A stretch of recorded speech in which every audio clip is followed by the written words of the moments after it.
देखिए बाबू, यहाँ दो पद दिया हुआ है, एक 3x है और प्लस 6 है।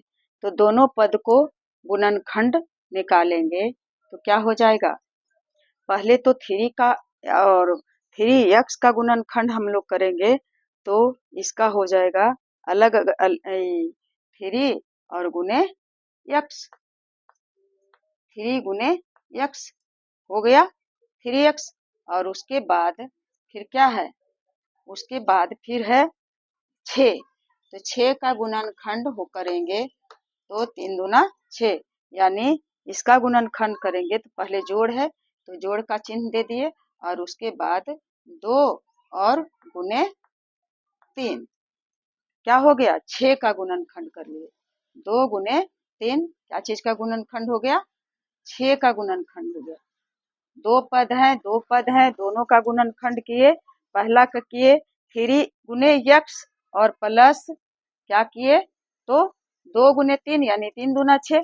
तब यहाँ देखते हैं खंड तो कर लिए, तो दो पद है और दोनों में क्या है 3 इसमें भी है और 3 इसमें भी है।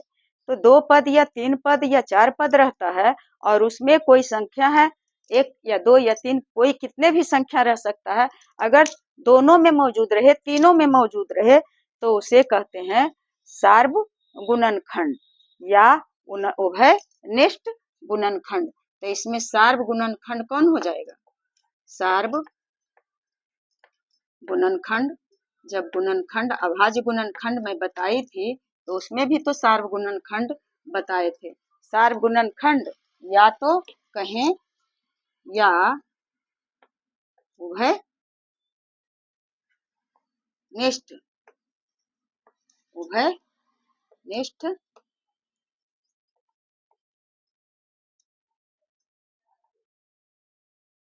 गुणनखंड। कितना आ गया, तो आ गया कितना, 2 पद है और दोनों में 3 और 3 मौजूद है तो कितना आ गया 3। तो सार्वगुणनखंड या उभयनिष्ठ गुणनखंड किसे कहेंगे, तो जो 2 पद 3 पद जो दिया हुआ रहेगा और दोनों तीनों पदों में अगर रहेगा तो उसे कहेंगे सार्वगुणनखंड या दूसरा नाम उसका उभयनिष्ठ गुणनखंड। अगर दूसरा पद देते हैं, मान लिया जाए कि यहाँ है 15x और प्लस 10, यह 15x और प्लस 10। तो पहले गुणा खंड करेंगे तो 15 का गुणनखंड करेंगे तो कितना बार लगेगा, 3 बार, 5 3 15, यानी 15x का हो गया 3 और गुना 5 और गुना x को भी अलग कर दिए, यानी यदि इसे करेंगे तो 5 3 15x यही आ गया। और उसके बाद दूसरा है 10, तो 10 का करेंगे कितना हो जाएगा 2 से, तो 5 2 5 10, अब तो होगा नहीं, यानी 2 गुने 5 कितना होगा इसका 2 गुने 5, किसका हो गया बच्चा 2 गुने 5, 10 का हो गया 2 गुने 5। 15x का गुणनखंड 3 गुने 5, 3 5 15 और x है तो x, और प्लस 10 का गुणनखंड 2 गुने 5 यानी 2 5 10। तो दोनों पद हैं जो दोनों का गुणनखंड कर लिए हैं, यानी इतना का गुणन करके 15x आएगा और इतना जो अलग है इसका गुना करके 10 आएगा, यानी इतना का बराबर ही ये जो गुणनखंड किए हैं। और अब देखते हैं कि दोनों गुणनखंडों में ये जो 5 है वह दोनों में मौजूद है, तो इसे लिख सकते हैं कि क्या लिखें, सार्वगुणनखंड या उभयनिष्ठ गुणनखंड। उभयनिष्ठ गुणनखंड बराबर क्या है बच्चा, दोनों में 5 है तो हम लोग क्या जान रहे हैं? पहले तो गुणनखंड सीख रहे हैं, जो कि बीज गणित में गुणनखंड को, अभाज्य गुणनखंड को अखंडनीय गुणनखंड कहा जाता है। किसमें? बीज गणित में। बीज गणित किसे कहते हैं? जिसमें X Y Z A B C D यानी रहता है अल्फाबेट्स का, वही जोड़ घटाव गुना भाग सब कुछ रहेगा, वही हो गया बीज गणित। तो गुणनखंड के साथ साथ हम लोग इसका इंग्लिश दिया है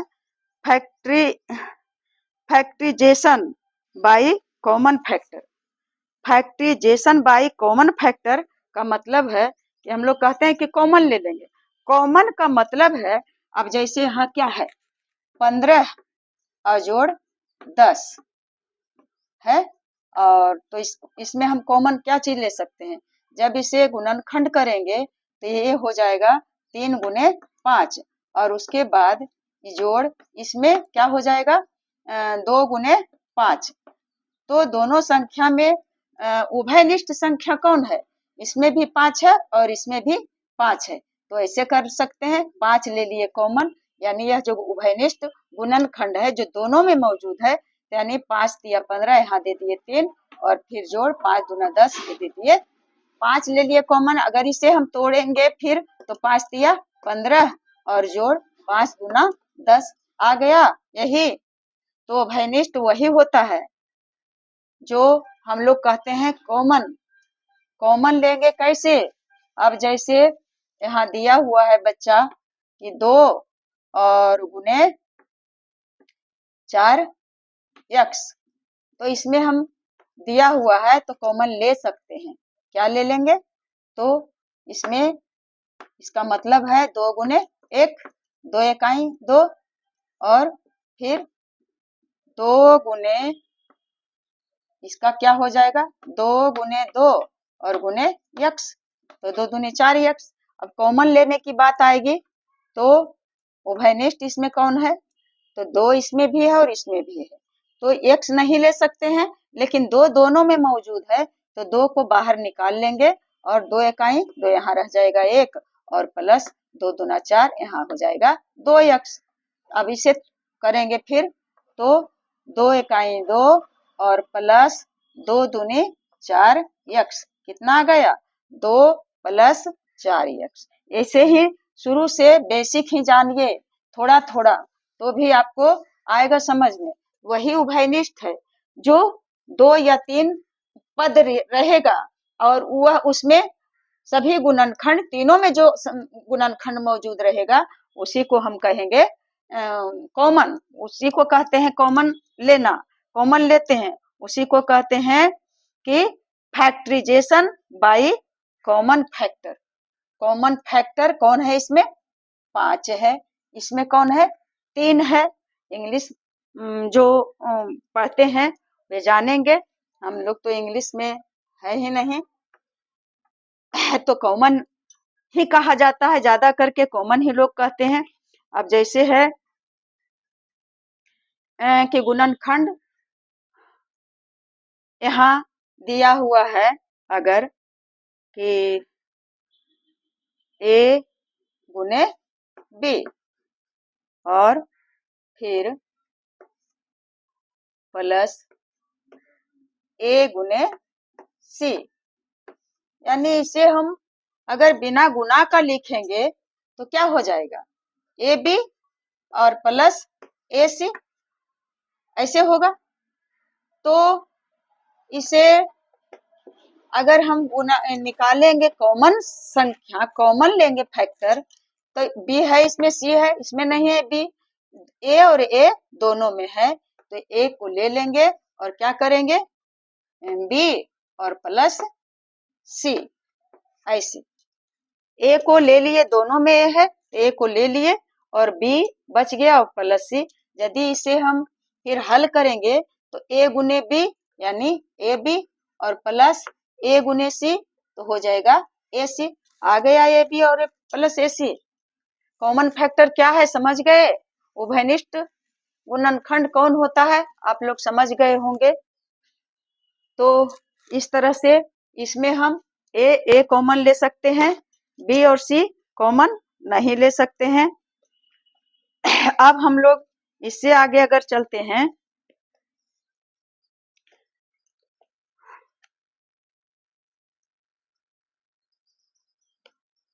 तो अब दिया हुआ है यहाँ क्या चीज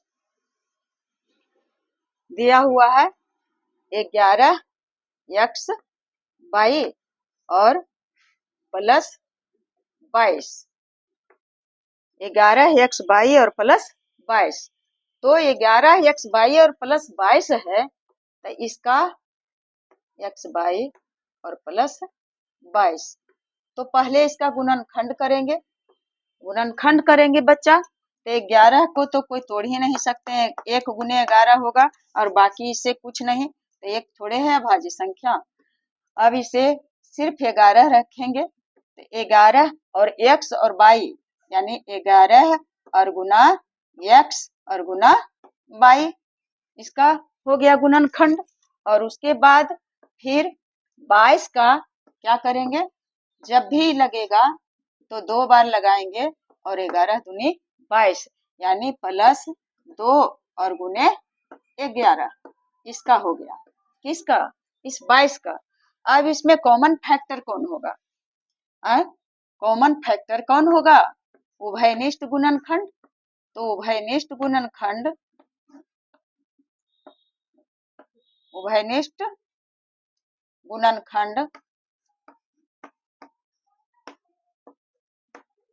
बराबर आप लोग देख लीजिए कौन दोनों में मौजूद है।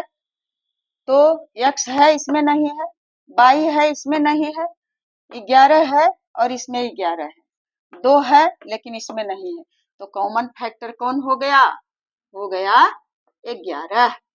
ये कॉमन को समझना होगा, आगे गुणनखंड में सभी जगह काम देगा कॉमन। तो जो यहाँ दिया हुआ था 11x/22 तो इसका हम कैसे कर सकते हैं? तो कॉमन बता दिए लिख करके कि जो दोनों में मौजूद है वही है कॉमन। तो इसमें ले लेंगे, 11 को बाहर निकाल लिए और फिर ऐसे कर लिए, बच गया यहाँ क्या चीज? कुछ नहीं, तो 1 भी दे सकते हैं या 1 क्या दें, तो बच गया x और गुने y और फिर +2 बस 11 तो ले ही लिए हैं। अगर इसे फिर हल करते हैं तो 11 x में x का गुना करेंगे तो हो जाएगा 11x और फिर 11 में क्या करेंगे, 11 में x और y दोनों है गुणन, तो x और y हो गया और प्लस फिर 11 में 2 से गुना करेंगे तो 11 दूनी 22 हो गया। आ गया इसका आंसर। तो कैसे लेते हैं कॉमन, ये समझ लिए हैं। समझाने में तो यह नहीं देखिएगा कि बोर्ड पर कितना लिखा गया है, बस समझने का कोशिश करेंगे। हम लोग समझ रहे हैं आज क्या चीज, सार्वगुणनखंड या उभयनिष्ठ गुणनखंड। किस चीज में? बीजगणित में। सार्वगुणनखंड या उभयनिष्ठ गुणनखंड बीजगणित में। और बीजगणित में जो हम लोग अंक गणित में अभाज्य गुणनखंड बनाते हैं तो बीजगणित में इसे अखंडनीय गुणनखंड भी कहा जाता है। तो ऐसे करते हैं हम लोग गुणनखंड, और जो दोनों में तीनों में जितना व्यंजक है और सारे व्यंजकों में जो संख्या मौजूद रहेगा, अब जैसे दिया हुआ है कि x/y और +xz इस तरह से दे दे तो आपको इसमें कहेगा कि कॉमन फैक्टर कौन है, तो y है इसमें लेकिन इसमें नहीं है, z है इसमें नहीं है, तो क्या हो जाएगा, x दोनों में मौजूद है तो x हो गया कॉमन फैक्टर और बच गया y और +z। अगर यदि फिर इसे हम करेंगे तो y में x के गुना करेंगे तो x/y और प्लस फिर x में z से गुना करेंगे तो xz आ गया। देखिए जो लिखा हुआ है वो आ गया। तो कॉमन फैक्टर आप लोग समझ रहे होंगे, मुझे ऐसा लगता है कि जरूर समझ लिए होंगे कॉमन फैक्टर। तो अब एक और इसमें देते हैं कि यहाँ दिया हुआ है दो पद देते हैं, एक है 6a² b और दूसरा है 9 और ab और दोनों का गुणनखंड करेंगे। तो करके देखते हैं गुणनखंड। पहले नंबर चर संख्या का गुणनखंड करना तो कुछ है नहीं।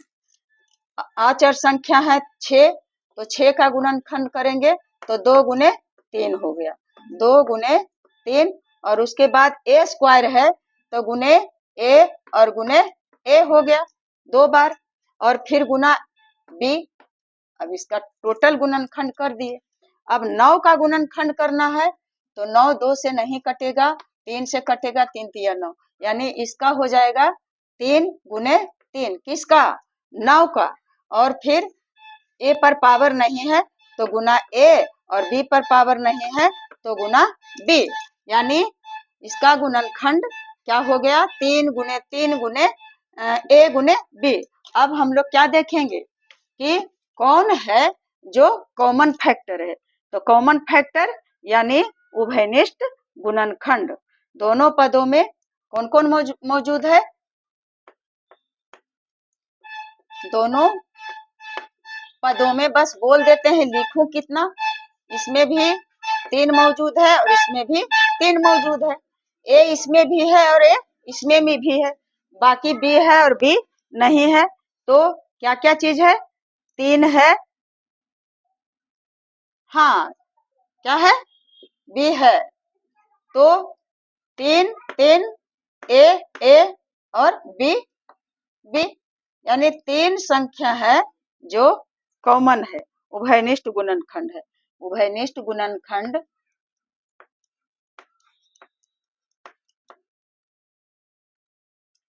उभयनिष्ठ होता है, निष्ठ, उभयनिष्ठ। कॉमन फैक्टर का अंग्रेजी होता है उभयनिष्ठ, निष्ठ।